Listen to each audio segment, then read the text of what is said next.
Captain Dae-hyun stared at the screens in front of him. The numbers were bad, very bad. He had checked them 3 times, hoping he made a mistake. But the truth remained the same. Earth was going to die. The radiation storm was coming. Scientists called it a cosmic event, something that happened once every billion years. A massive wave of deadly energy was rolling through space toward Earth. It would arrive in 4 months. When it hit, everything alive on the planet would be gone. Plants, animals, people, everything. Dae-hyun commanded the last deep space station that still worked. Most of Earth's resources had gone into building underground shelters, but everyone knew the truth. The shelters would not save them. The radiation would go too deep. Humanity had maybe 100 days left. He sat alone in the observation room when the alarms started screaming. Something big had just appeared near Earth's orbit. Something huge. Dae-hyun's hands shook as he pulled up the scanner data. The object was 30 kilometers long. No human ship had ever been that big. "Sir, we're receiving a transmission," his communications officer said through the speaker. Her voice was tight with fear. "It's not in any Earth language." "Let me hear it," Dae-hyun said. Strange sounds filled the room, clicks and musical notes that seemed to flow like water. Then, suddenly, the sounds changed. They became words, English words. "People of Earth, we are the Velathi. We have seen your danger. We wish to help." Dae-hyun could not breathe. His mind could not process what he was hearing. Aliens, real aliens, and they wanted to help. Within an hour, Dr. Na-rin arrived at the station. She was Earth's top expert on the possibility of alien life, though she had never expected to actually meet any. She stood next to Dae-hyun as a small ship detached from the massive vessel and approached their station. "Are they really going to help us?" Na-rin whispered. "Why would they?" "I don't know," Dae-hyun replied. "But we're about to find out." The alien ship docked smoothly. When the door opened, 3 beings stepped through. They were tall, maybe 8 feet high, with smooth blue-gray skin that seemed to shimmer. They had 4 arms and large eyes that looked kind, despite being so different from human eyes. They wore simple robes that glowed softly. The one in front raised 2 of its hands in what seemed like a peaceful gesture. "I am Quelm. I speak for the Velathi. You face extinction. This is not acceptable to us." Director Tae-won had joined them now, having rushed up from Earth. He was the head of the United Earth Defense Council, and technically the person who should speak for humanity. But his voice shook when he talked. "Why?" Tae-won asked. "Why help us? You don't know us." Quelm's large eyes seemed to show sadness. "We are old, very old. We have watched many species die, sometimes from their own actions, sometimes from the universe itself. We decided long ago that we would not watch anymore when we could help. All life that thinks, that dreams, that creates, it deserves a chance." "What can you do?"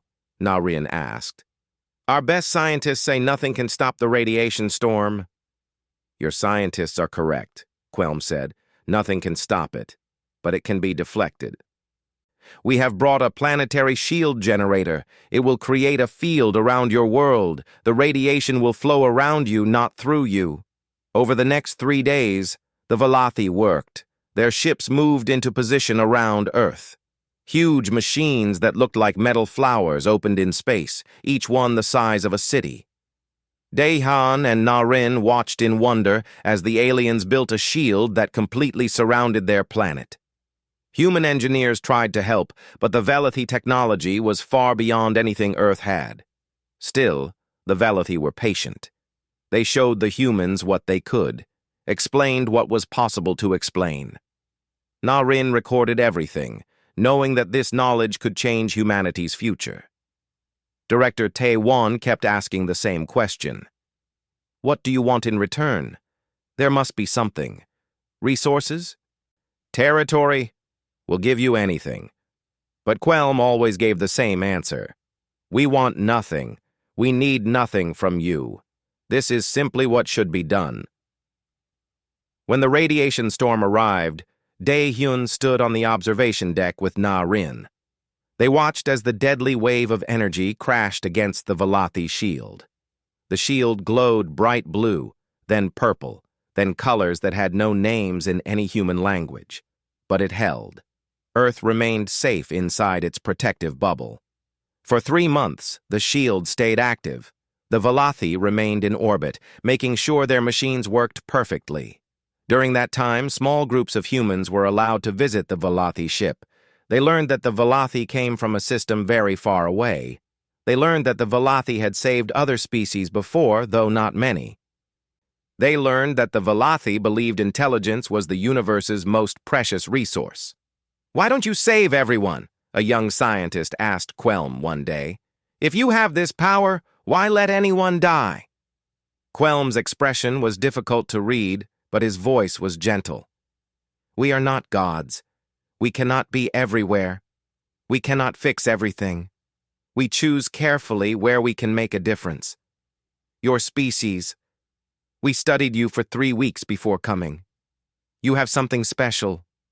A will to survive. A drive to protect each other. We believed you deserved to continue." When the radiation storm finally passed, the Velothi began to pack their equipment. The massive shield generators folded back into shapes small enough to fit in their cargo ships. Quelm met with Director Tae-wan one final time. "Please," Tae-wan said, "stay. Or at least tell us how to find you again. We want to thank you properly. We want to repay you someday." Quelm made a sound that the translation device interpreted as gentle laughter. "You owe us nothing. Survive. Thrive. Build a good civilization. Remember that kindness exists in the universe. That is payment enough." "Will we ever see you again?" Na-rin asked. "Perhaps," Quelm said. "The universe is large, but life that thinks is rare. Paths cross sometimes. Until then, remember us well." The Velothi ships departed as smoothly as they had arrived. They accelerated toward the edge of the solar system and then vanished in a flash of light that sensors could barely detect. Earth was alone again, but Earth was alive. Director Tae-wan stood in the council chambers the next day. Every nation's representative was there. Every person looked changed by what had happened. "We will never forget this," Tae-wan said. "From this day forward, every child born on Earth will learn about the Velothi. We will make today a memorial day. We will carry this debt of gratitude for as long as humanity exists. And if we ever find the Velothi again, if they ever need help, we will answer, no matter the cost." The vote was unanimous. Monuments were planned. History books were rewritten. A new chapter in human history had begun. They had been saved by strangers who asked for nothing. It was a gift humanity would never forget. Captain Dae-hyun returned to his station. He looked at the stars differently now. Somewhere out there, the Velothi were continuing their journey. Somewhere out there, the beings who saved humanity were doing their own work, living their own lives. He made a promise to himself. Humanity would survive. They would thrive. And someday, somehow, they would find a way to repay this impossible debt. He just didn't know how much that promise would cost. Admiral Ji-hai stood on the bridge of the Terran Explorer, humanity's fastest ship. Outside the windows, stars streaked past as they traveled faster than light. It was a sight that never got old, even after 20 years in space. 300 years had passed since the Velothi saved Earth. 300 years of growth, learning, and expansion. Humanity had taken the small pieces of technology they learned from the Velothi and built something incredible. Humans now lived on 47 different star systems. They had built cities in space, terraformed dead planets, and created wonders that would have seemed like magic to their ancestors. But they never forgot. Every human child learned about the Velothi on their first day of school. The story of how aliens had saved humanity from certain death, asking nothing in return. How they had shown kindness when they had no reason to. Velothi Memorial Day was the most important holiday in human space. On that day, every ship, every station, every colony observed a moment of silence. People remembered the gift they had been given. Ji-Hai had grown up hearing those stories. Her grandmother had actually been alive during the radiation storm, a young girl safe in her mother's arms when the Velothi shield protected them. Those stories had shaped Ji-Hai's entire life. She became an explorer because she wanted to find the Velothi. She wanted to say thank you. She was not alone. For 300 years, humans had been searching.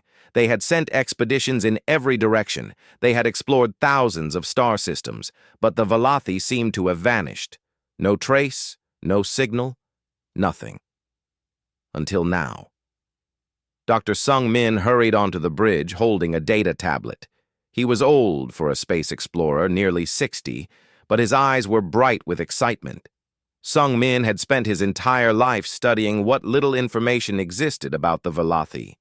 He knew their language better than any human alive. He had analyzed every second of recorded interaction with them. "Admiral," Sung Min said, his voice shaking, "I found something. In the old files from the first contact, buried in the raw sensor data, the Velothi ship left a trace when it jumped away. A unique energy signature." Ji-Hai felt her heart beat faster. "Can we follow it?" "I've been working on it for 3 months," Sung Min said. "The trail is 300 years old, but our sensors are much better now than they were then. I think I can point us in the right direction." Ambassador Bo Yun joined them. She was the expedition's diplomat, chosen specifically because she had studied Velothi culture and philosophy. If they found the Velothi, Bo Yun would speak for humanity. "Are we really close?" Bo Yun asked quietly. "After all this time?" "There's only one way to know," Ji-Hai said. She turned to her crew. "Set course for the coordinates Dr. Sung Min provides. Maximum speed." The journey took 2 years. They followed the faint energy trail across vast distances, jumping from system to system. Sometimes the trail went cold, and they had to search for days to pick it up again. But Sung Min never gave up. Neither did Ji-Hai. Engineer Ho Jun kept the ship running perfectly. He was a genius with the faster-than-light drive, able to squeeze extra speed from systems that should have been at their limit. "We're going to find them," he told Ji-Hai one night. "I can feel it. After 300 years, we're finally going to say thank you." When they emerged from their final jump, the sensors immediately lit up with activity. A solar system lay before them, with 7 planets orbiting a yellow sun. The energy signature they had been following was strong here. This was the place. But something was wrong. "Admiral," the tactical officer said, his voice tight, "I'm reading thousands of ships in this system, military vessels, and they're not using Velothi energy signatures." Ji-Hai leaned forward. "Show me." The main screen displayed the system. 4 of the planets showed heavy industrial activity. Massive ships moved between them in organized patterns. Space stations the size of moons hung in orbit, and everywhere weapons. Thousands of weapons pointed inward toward the planets.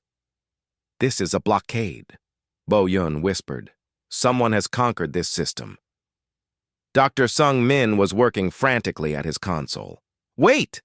I'm detecting Velothi energy signatures, faint ones, from the surface of the second planet. They're here. The Velothi are here." "But they're not in control," Ji-Hai said, feeling sick. "Someone else is." Before they could discuss further, their communications system activated. A harsh mechanical voice filled the bridge. "Unidentified vessel. You have entered Kraith territory. State your purpose or be destroyed." Ji-Hai looked at Bo Yun.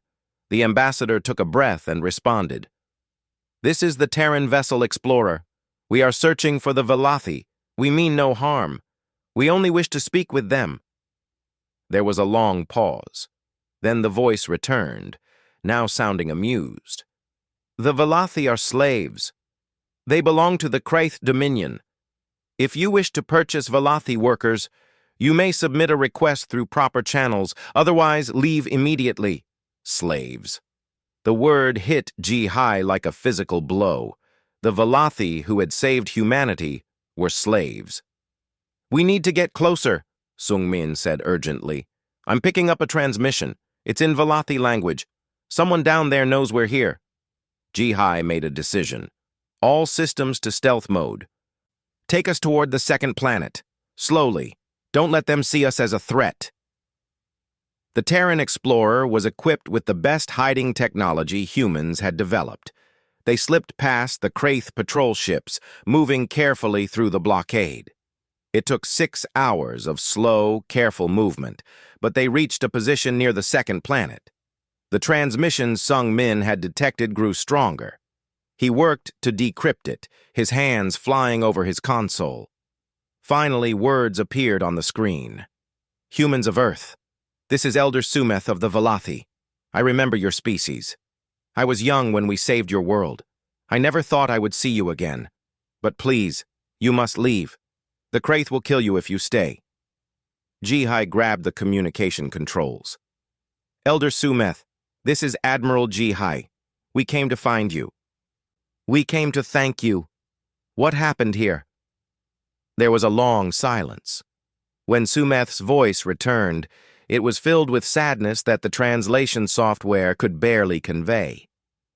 80 years ago, the Kraith came. They are conquerors. They saw our technology and our resources. They wanted both. We are a peaceful people. We have no weapons, no armies.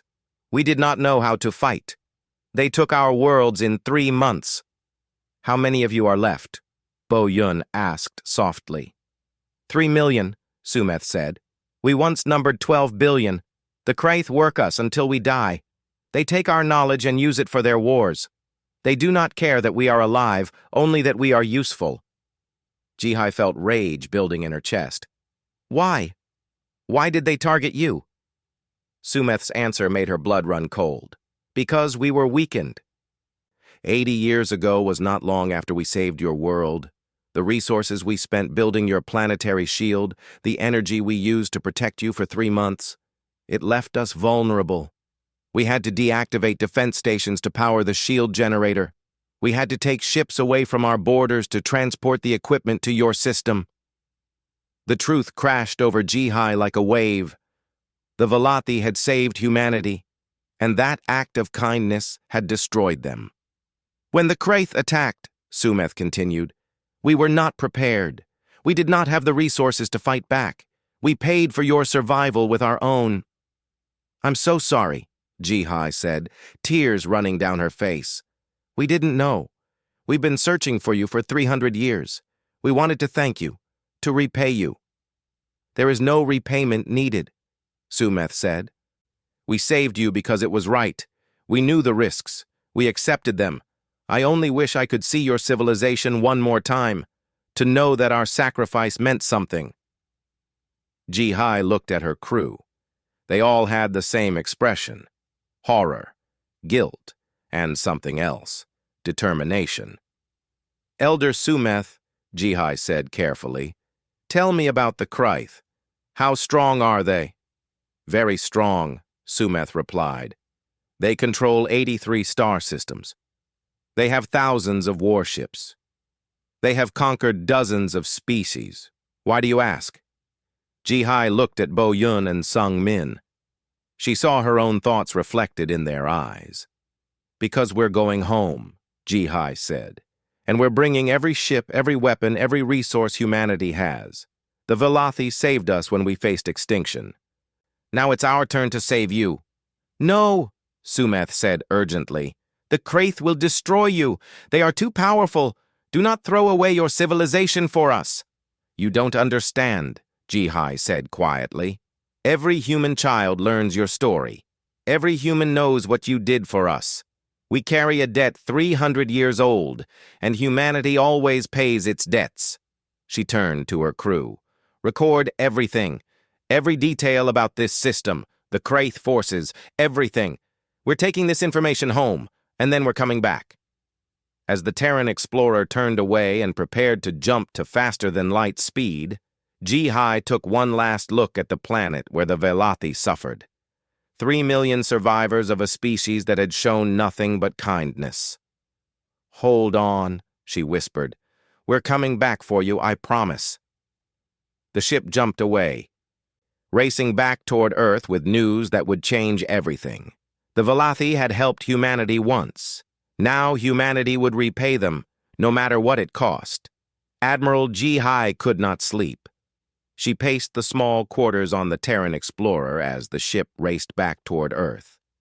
Every time she closed her eyes, she saw the blockaded planets. She heard Elder Sumeth's voice explaining how saving humanity had cost the Velathi everything. Captain Bin Tai found her in the observation room at midnight staring at the stars. He was the commander of the Terran explorer's military escort, a smaller but heavily armed ship. He sat down next to her without speaking. "We could have searched for another 100 years and never found them," Ji-Hai finally said, "and maybe that would have been better. At least then we wouldn't know what our survival cost them." "They chose to save us," Bin Tai replied. "They knew the risks." "Did they?" Ji-Hai turned to face him. "They're a peaceful species. They probably couldn't imagine that someone would be cruel enough to attack them while they were weakened. They thought the universe worked differently." Before Bin Tai could respond, Dr. Sung Min rushed into the room. His face was pale. "Admiral, I've been analyzing the data we collected. You need to see this." They followed him to the analysis lab. Sung Min pulled up images on the large display screen. They showed the surface of the Velathi planets, taken from long-range scanners. "These are work camps," Sung Min said, his voice shaking. "Thousands of them across all 4 inhabited planets. The Velathi are forced to work in factories, mines, and research facilities. The conditions, they're terrible." The images showed massive industrial complexes surrounded by high walls. Velathi moved between buildings in long lines, their movement slow and tired. Guards from the Kraith race watched them. The Kraith looked like insects standing upright, with hard shells and multiple limbs.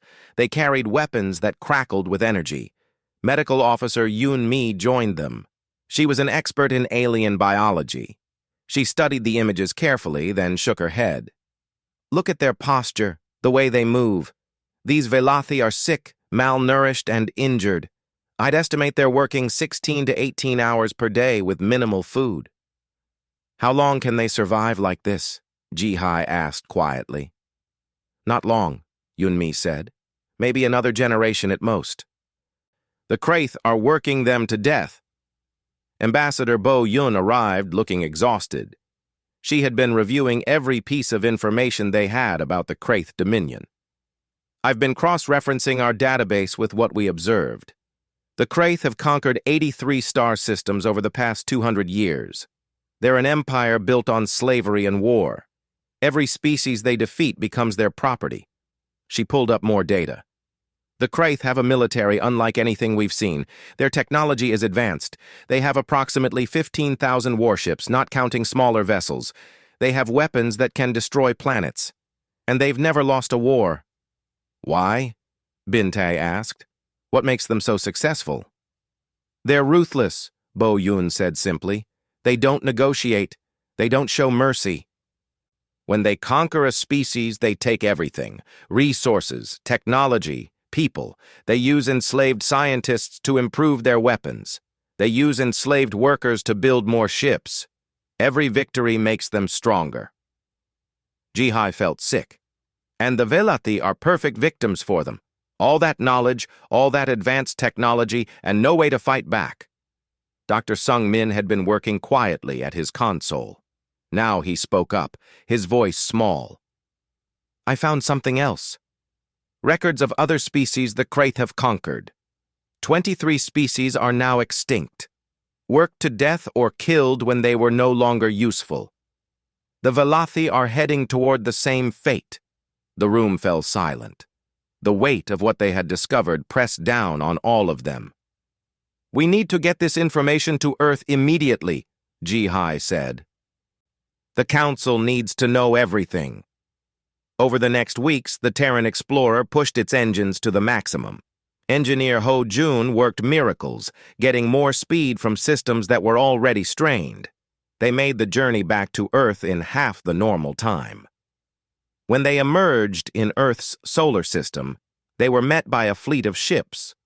News of their discovery had been sent ahead by faster communication methods. The entire Terran government was waiting. Ji-Hai stood before the United Terran Council the next day. Representatives from all 47 human colonies were present, either in person or by hologram. She presented everything they had found, the images of the work camps, the data about Kryth military power, Elder Sumeth's story about how the Velothi had been conquered. When she finished, the council chamber was completely silent.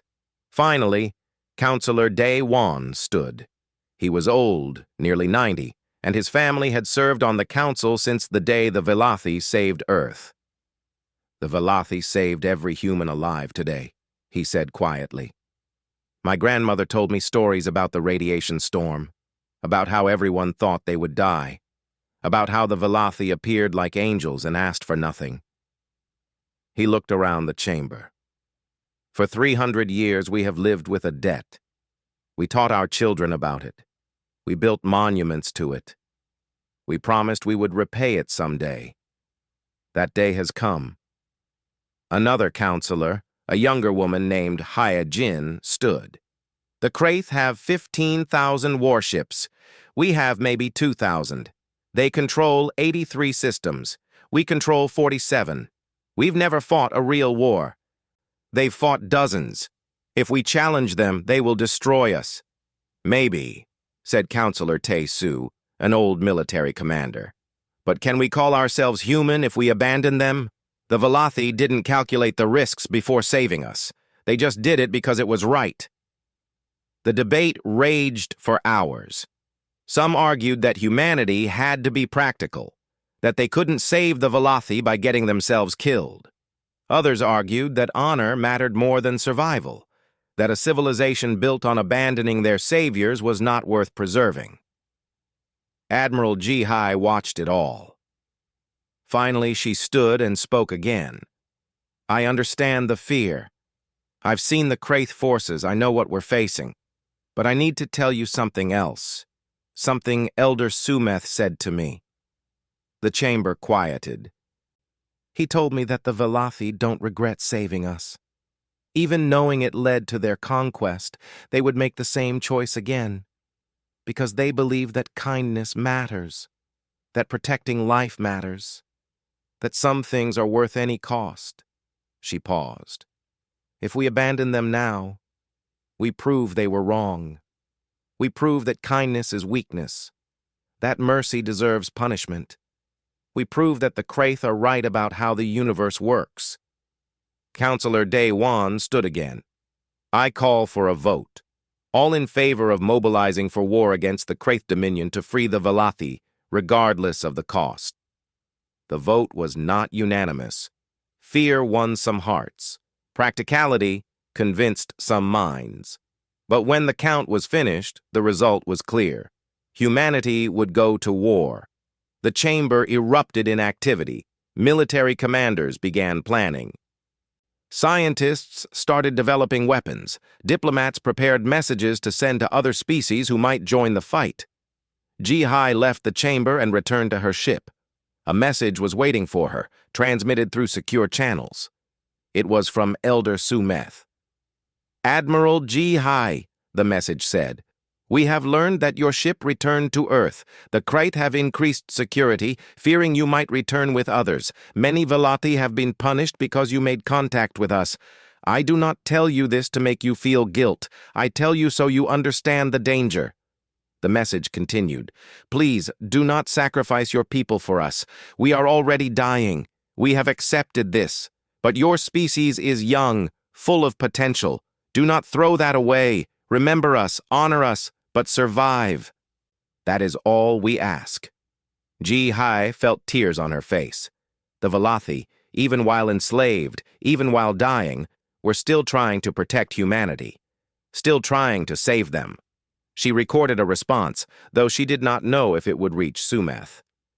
Elder, we are coming. Humanity is slow to anger, but we remember debts. We remember kindness. You saved us when we faced extinction. Now we will save you, or we will die trying. This is not negotiable. This is who we are. She sent the message and then went to find Captain Bin Tai. The vote passed, she told him. We're going to war. Bin Tai nodded slowly. I know. I've already started preparing my crew. How long do you think it will take to mobilize? Weeks, maybe months, Jiha said. The council is organizing everything, every ship, every weapon, every resource we have. It won't be enough, Bin Tai said quietly. The Kraith are too strong. I know, Jihe replied. But we're going anyway. Across human space, the word spread. The Valathi had been found. They were enslaved. Humanity was going to war to free them. The response was immediate and overwhelming.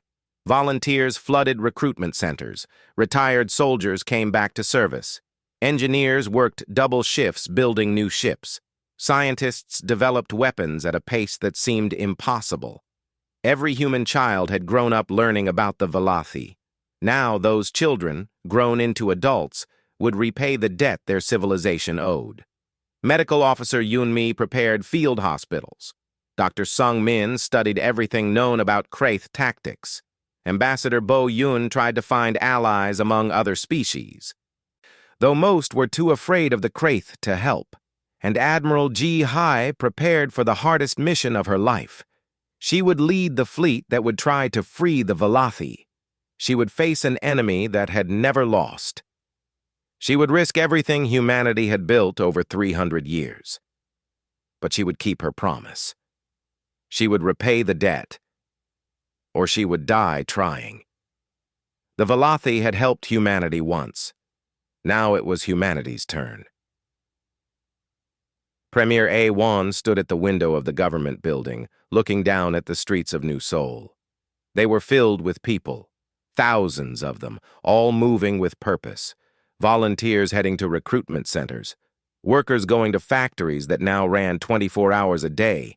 The entire city, the entire planet, the entire human civilization had transformed overnight. War was coming. Everyone knew it, and everyone was ready. Premier, General Dae-Soo said from behind her, the numbers are in. A-Wan turned. The general was old, nearly 70, but he had fought in the small conflicts humanity had experienced over the past century. He was the best military mind they had. Tell me, she said. In 3 weeks, we've enlisted 2 million volunteers, Dae-Soo said. That's more than our entire standing military. Factories have retooled for war production. We're building ships faster than I thought possible. Scientists have presented 47 new weapon designs. Is it enough? A-Wan asked. Dae-Soo's face was grim. No. The Kraith still outnumber us 7-1 in ships alone. Their weapons are more advanced. Their soldiers are experienced. We're rushing into a war we're not ready for. Can we win? The general was quiet for a long moment. Maybe, but not the way they would fight. The Kraith rely on overwhelming force and advanced technology. We can't match that. We need to fight differently. Over the next weeks, General Dae-Soo assembled his best strategists. They studied every piece of information about the Kraith. They looked for weaknesses, patterns, anything that could give humanity an advantage. Dr. Na Jun, the leading weapons researcher, presented her findings to the military council. She was young, only 35, but brilliant. She was also the great-granddaughter of Dr. Na Rin, who had first met the Valathi 300 years ago. The Kraith fight with honor, Na Jun said, using the word with bitter irony. By their standards, anyway. They follow predictable patterns. They believe in direct confrontation. They think anything else is beneath them. That's a weakness, said Commander Yun Mi, who had been promoted to general. They won't expect us to fight dirty. Exactly, Na-jun agreed. I've developed several weapons based on that assumption. Chemical agents that target their specific biology, electromagnetic pulses that disrupt their communications, viral programs that can infect their computer systems. None of this is honorable. None of it follows their rules of warfare. General Dae-Soo smiled grimly. Good. We're not playing by their rules. What else? Captain Bin Tae, now promoted to commander, had been studying Kraith tactics. They rely heavily on their command ships. Take out the command ship and the rest of the fleet becomes disorganized. They're not good at independent action. Their soldiers and ship captains follow orders but don't think creatively. Another weakness, Dae-Soo said. We train our people to adapt, to think for themselves. That's an advantage. Admiral Ji-hai had been working on the overall strategy. She presented her plan to the council. We can't fight them head-on. We'd lose, but we don't need to win every battle. We need to win the war. Here's what I propose. She pulled up a star map. The Kraith control 83 systems, but they're spread out. They rely on fear to keep their conquered species in line. If we can show that they can be beaten, other species might rebel. We hit them fast, hit them hard, and keep moving. Guerrilla warfare on a galactic scale. The Velothi system is heavily defended, Bin Tae pointed out. We'd need to fight through their main fleet to reach it. Eventually, Ji-hai agreed, but not at first. We start by attacking their outlying territories, free some of their other slaves, build alliances, force them to spread their forces thin. Then, when they're weakened, we strike at the Velothi system. Premier I-Wan listened to all of this. How long will this war take? General Dae-Soo did not hesitate. Years, maybe decades, and we'll lose a lot of people. How many? Millions, probably. Maybe billions if it goes badly. The room fell silent. A-Wan looked at each person present. You all understand what we're committing to? This isn't a quick rescue mission. This is total war against an empire that has never been defeated. We understand, Ji-hai said. But the alternative is abandoning the Velothi. Letting them die as slaves, proving that kindness is weakness. A-Wan nodded slowly. Then we move forward. General Dae-Soo, you have full authority to mobilize our forces. Dr. Na-jun, get those weapons into production. Admiral Ji-hai, start preparing the fleet. We launch in 3 months. Those 3 months were unlike anything in human history. Every aspect of human civilization shifted to support the war effort. Luxury goods production stopped. Entertainment industries reduced operations. Resources flowed to military needs. But it was not forced. People chose it. They chose to work longer hours. They chose to give up comforts. They chose to send their children to war. Because every human knew the story. They knew what the Velothi had done. They knew the debt that was owed. They helped us once became more than a saying. It became a rallying cry. It appeared on recruitment posters. It was painted on the sides of warships. It was whispered in prayers and shouted in speeches. Dr. Na-jun worked without sleep, developing weapons that would horrify the Kraith. Biological agents that would sicken them without killing them, forcing them to care for wounded instead of fighting. Computer viruses that would make their ships turn on each other. Bombs that would destroy infrastructure but leave life intact, denying the Kraith the resources they needed. This is evil, one of her assistants said, looking at a chemical weapon design. Yes, Na-jun agreed. War is evil, but so is slavery. So is watching the Velothi die when we could have saved them. We choose the lesser evil. General Yun-mi prepared medical teams for casualties that would number in the hundreds of thousands. She knew that many humans would die. She knew that the Velothi would suffer more before they could be freed. But she also knew that doing nothing was not an option. Commander Bin Tae drilled his crews relentlessly. He taught them tactics that the Kraith would never expect. Ramming attacks, kamikaze runs, deception, and trickery. His ship became the model for the new human warfare style. Fast, unpredictable, and willing to sacrifice everything for victory. And Admiral Ji-hai assembled the first Terran Armada. 10,000 ships, from massive battleships to small fighters. 2 million soldiers, trained and ready. Weapons that were designed to fight in ways the Kraith had never seen. She sent a message to Elder Sumeth, though she did not know if he would receive it. "We are coming. In 3 months, we will arrive in Kraith space. We will not come to negotiate. We will come to fight. Hold on. Tell your people to hold on. Help is coming." The response came 2 weeks later. Sumeth's voice was filled with emotion that the translator struggled to convey. "Admiral, please reconsider. The Kraith have learned you are preparing for war. They are moving their fleets. They will destroy you. We are not worth this sacrifice." Ji-hai recorded her response immediately. "Elder, every human child learns your story. We learned that 300 years ago, aliens saved us when we faced extinction. They asked for nothing. They gave us a future.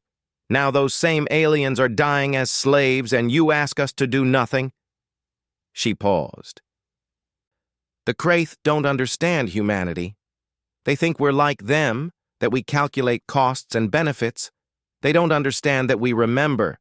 We remember kindness. We remember debts. We remember that you saved us when you had no reason to." Her voice hardened. "So we are coming, and we will not stop until you are free or until we are dead. This is not negotiable. This is not a debate. This is humanity repaying a debt. Tell your people. Tell them that the species they saved is coming to save them." On the day the first Terran Armada launched, the entire human civilization paused. On every world, in every station, people stopped what they were doing. They watched the ships gather, thousands of them, forming a fleet that would challenge an empire. Premier Iwan gave a speech that was broadcast to every human. 300 years ago, we faced extinction. The Velothi saved us. They asked for nothing. They simply did what was right. Today, we do the same. We go to war, not for conquest, not for glory, but to repay a debt. We go to save the ones who saved us. And we will not fail. The fleet began to move. Ship after ship engaged their faster-than-light drives. Admiral Ji-hai stood on the bridge of her flagship, the Velothi's Gift, and watched as humanity's greatest military force began its journey. General Dae-su stood beside her. "Once we start this, there's no turning back." "I know," Ji-hai said. "We might lose everything. Our civilization could be destroyed." "I know that too." "Then why are we doing this?" Ji-hai turned to look at him. "Because 300 years ago, the Velothi chose kindness over calculation. They chose to save us even though it would weaken them. They showed us that mercy is not weakness, that compassion is strength. If we abandon that lesson, if we let them die because it's safer for us, then we don't deserve the future they gave us." Dae-su nodded slowly. "I hope we're strong enough." "We are," Ji-hai said with certainty. "We're human, we remember, and we always pay our debts." The first Terran Armada jumped to faster-than-light speed, racing toward Kraith space. Behind them, human factories continued building more ships, more weapons, more supplies. This would be a long war. But humanity was committed. The Velothi had helped them once. Now it was time for humanity to help the Velothi, no matter what it cost, no matter how long it took, no matter how many died. The debt would be repaid. The first battle lasted 6 minutes. That was how long it took for humanity to lose 40% of their fleet. Admiral Ji-hai watched in horror as Kraith weapons tore through human shields like they were paper. The Kraith had been waiting for them at the edge of their territory. Their ambush was perfect. Their weapons were more powerful than any intelligence had suggested. "All ships, scatter!" Ji-hai screamed into the communications system. "Execute evasion pattern Delta. Do not engage directly." The human ships broke formation, each one flying in different directions. It was chaos. It was the opposite of proper military tactics, but it saved lives. The Kraith weapons were designed for large formations. When the human ships scattered, the Kraith had to target them individually. Commander Bintai's ship, the Retribution, dove straight toward a Kraith battleship. The Kraith commander must have thought he was retreating, fleeing in the wrong direction. By the time they realized his intent, it was too late. The Retribution crashed into the Kraith ship at near light speed. Both vessels exploded in a ball of fire that consumed 6 other Kraith ships. Bintai and his entire crew of 300 died instantly, but they took 2,000 Kraith with them. That became the pattern of the war. Humanity could not match the Kraith in technology or numbers, but they could be unpredictable. They could be crazy. They could be willing to die in ways the Kraith could never understand. The first year was brutal. Humanity lost battle after battle. Entire fleets were destroyed. Colonies were bombarded from orbit. Millions of humans died. The Kraith were everything the intelligence reports had feared. They were ruthless, efficient, and seemingly unstoppable. But humanity did not stop. Every loss made them more determined. Every death made them angrier. General Yun Mi worked in field hospitals that were constantly overwhelmed with wounded. She saw soldiers with terrible injuries begging to return to the fight. She saw civilians volunteering to fly suicide missions. She saw the absolute determination of a species that had decided honor was more important than survival. Dr. Na Jun's weapons began to change the war. Her biological agents sickened Kraith soldiers, forcing them to retreat for medical treatment. Her computer viruses caused Kraith ships to fire on each other. Her psychological warfare made the Kraith afraid to sleep, afraid to trust their own equipment. "You're fighting like demons," a captured Kraith commander told his interrogators. "You don't follow any rules. You use weapons that should be forbidden. You sacrifice yourselves without hesitation. What kind of species are you?" The interrogator, a young soldier named Tae Min, answered simply, "We're the species that remembers our debts. We're the species that pays them back." In the 3rd year of the war, something changed. Humanity attacked a Kraith mining world where 3 other enslaved species were forced to work. Instead of destroying the facilities, the humans freed the slaves and gave them weapons. Then the humans moved on to the next target. The freed slaves rebelled. They destroyed the Kraith infrastructure on their world. When the Kraith sent ships to reclaim the planet, they found a guerrilla war waiting for them. Admiral Ji-Hai watched the reports and understood. "We don't need to defeat the Kraith everywhere. We just need to show their slaves that the Kraith can be beaten." She changed the strategy. Human fleets began hitting slave worlds across Kraith space. They freed slaves, armed them, trained them, and moved on. Each freed world became a rebellion. Each rebellion forced the Kraith to divert resources. By year 5, the Kraith were fighting on 40 different fronts. Their massive fleet was spread thin, trying to suppress rebellions while also fighting the human fleets. Elder Sumeth watched from his work camp as human ships appeared in the sky over the Valathi homeworld for the first time. They did not have enough forces to break the blockade, not yet, but they dropped supplies and weapons. They broadcast messages of hope. "We have not forgotten you," Admiral Ji-Hai's voice said over the broadcast. "Hold on. We're coming." The Valathi in the work camps began to change. They had accepted their fate, accepted that they would die as slaves. But now, they had hope, and hope made them dangerous. Valathi scientists began sabotaging the weapons they were forced to build.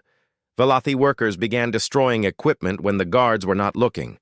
Small acts of resistance that added up. The Kraith tried to crush these rebellions with violence. They killed thousands of Valathi as examples. But it did not stop. The Valathi had learned something from watching humans fight. They had learned that sometimes honor required resistance, that sometimes kindness required strength. Year 8 brought the turning point. A Kraith supply fleet was ambushed by human ships. But these were not the ships the Kraith expected. They were built by freed slaves using human designs. Velothi scientists had helped improve the weapons. Other freed species had contributed their own knowledge. The Kraith lost the battle. It was the first time in their history that they had been defeated by a coalition of species they had once enslaved. Word spread across the galaxy. The Kraith could be beaten. The Kraith were not invincible. More species rebelled. Some sent ships to join the human fleets. Others attacked Kraith positions from within their own systems. The empire that had controlled 83 star systems found itself fighting a war it could not win. General Day Su, now very old and commanding the war from Earth, saw the pattern. They're collapsing. It's slow, but it's happening. We just need to keep the pressure on. But the cost kept climbing. By year 10, 2 billion humans had died. 30 human colonies had been destroyed. The Terran fleet that had once numbered 10,000 ships was down to 3,000. Yet humanity did not stop. Premier Iwan, in her final speech before dying of old age, said it clearly. "We will pay this debt, no matter the cost. That is who we are." Year 15 brought the final assault on the Velothi system. Admiral Ji Hae, now 65 years old and carrying scars from a dozen battles, led the combined fleet. Humans, freed Velothi, and 20 other species that the Kraith had enslaved. 5,000 ships against the Kraith's last stronghold. The battle lasted 3 weeks. It was fought in space, on planets, in orbital stations. Dr. Na Jun, now 50 and leading a commando team personally, infiltrated the main Kraith command center. She activated a virus that shut down their planetary defense grid. She died when the building exploded, but she accomplished her mission. Commander Binte's sacrifice in the first battle had inspired thousands of similar acts. Ships crashed into Kraith positions. Soldiers held impossible positions to let others advance. Civilians piloted damaged ships into Kraith weapons to give the fleet time to maneuver. The Velothi themselves rose up. 3 million slaves became 3 million fighters. They sabotaged equipment, attacked guards, seized weapons. Elder Sumeth, now ancient and frail, led a group that captured the main work camp and freed 10,000 Velothi children who would have been the next generation of slaves. When the Kraith command finally fell, the Empire collapsed. Their remaining forces surrendered or fled. 83 star systems were suddenly free. Dozens of enslaved species could finally go home. The cost was staggering. 2.4 billion humans had died. 30 human colonies were ruins. The human fleet was a shadow of its former strength. Earth itself had been bombed twice, though the attacks had been repelled. But the Velothi were free, and they were not alone. The other freed species were free too. 80 civilizations had been liberated. Admiral Ji Hae stood in the ruins of the Velothi capital city. Elder Sumeth stood beside her, tears running down his face. Around them, Velothi and humans worked together to rebuild. "Why?" Sumeth asked. "Why did you pay such a terrible price for us?" Ji Hae looked at him. She was old now, tired, marked by war, but her eyes were clear. "Because 300 years ago, you showed us that mercy exists in the universe. You saved us when you had no reason to. You taught us that kindness is real, that compassion matters. If we let you die as slaves, we would have proven that lesson was false." "But the cost," Sumeth said. "So many billions dead." "The cost was worth it," Ji Hae said firmly. "You saved every human who lived in 2147. Every human born since then exists because of you. Our debt was not just to you, it was to ourselves, to prove that we learned the lesson you taught us." Sumeth looked around at the freed planets, the rebuilding cities, the alliance of species working together.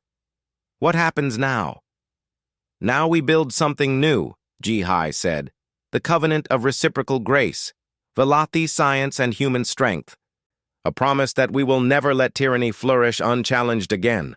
A promise that those who show mercy will be protected.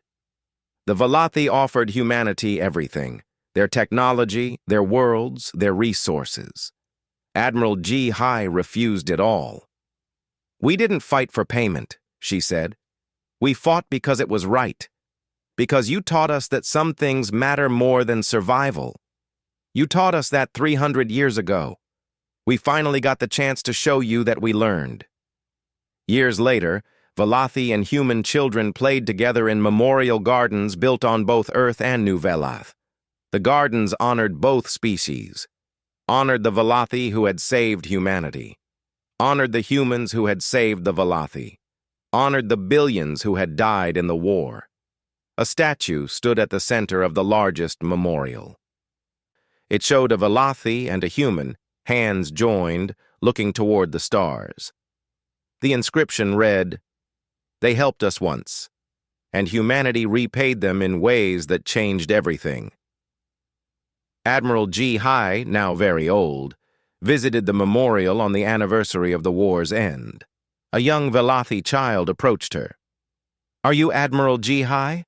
The one from the stories?" "I am," G. High said. "My teacher said you saved us, that humans sacrificed everything for us."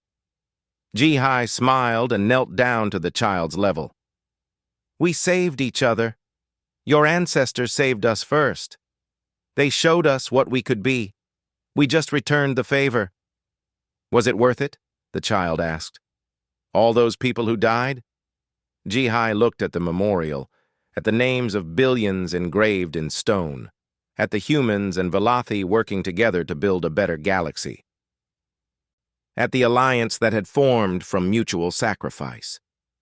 "Yes," she said quietly, "it was worth it, because we proved that kindness is not weakness, that mercy deserves protection, that debts of honor matter. We changed the galaxy. We showed that compassion and strength can exist together. Your ancestors taught us that lesson. We made sure it spread." The child nodded seriously. "My mother says I should always remember that both our species gave everything to save each other." "That's right," G. High said.